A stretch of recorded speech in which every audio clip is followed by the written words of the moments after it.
You know you're when you're in a situation where you envy other people's productive life. Seeing those people exercising, eating healthy diet, doing and focusing on their good work and habits, having a much better and fulfilling life. And you said to yourself, What if I do that?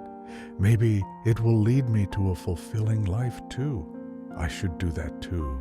then you try to do it. However, later down the line, you just can't do it anymore. You know that you need to do it, and you know it will lead to a better life, but you just can't do it. Then you just pick up your phone and scroll the time away. And then seeing those people again, enjoying what they do, and you just wish that you enjoy doing healthy things like they do, and you should do it now. And that mindset right there is the exact reason why you never will. Because you've already fallen for the trap of the illusion of should. The illusion of should is a misleading belief that when a certain task or obligation imposed upon us, it makes them a burden and unappealing. This illusion arises when we see this certain task as things we have to do, even if they align with our personal goals and values. It's like when I'm gonna clean my room and I'm gonna do it now, but then someone told me to do that, and because of that, it makes it feels like I don't want to do it anymore.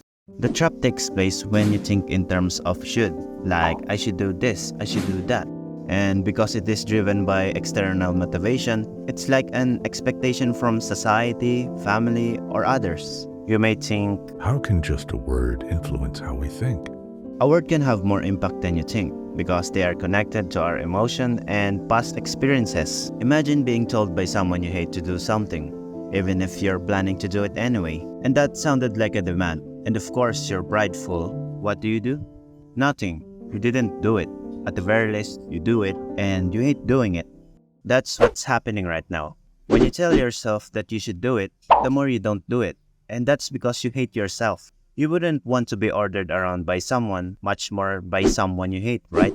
When we use certain words, it can trigger a feeling that we've felt and been through before. So, if a word sounded like a demand, you might feel stressed or you might lash out by not doing it because it feels like something you have to do, especially if you're a person who values independence.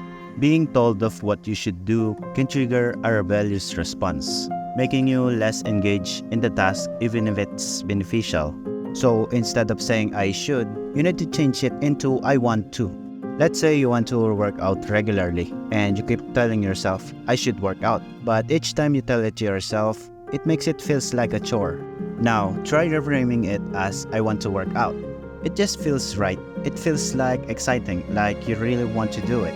It has no pressure because it's you who want to do it, not others. That's because on the flip side of things, when the word matches with what we really want, it makes it feels like we are in control and we are the one who desires to do so, making the motivation internal instead of external, which boosts our motivation and make it easier for us to move, which can lead to a greater fulfillment and consistency in achieving your goals.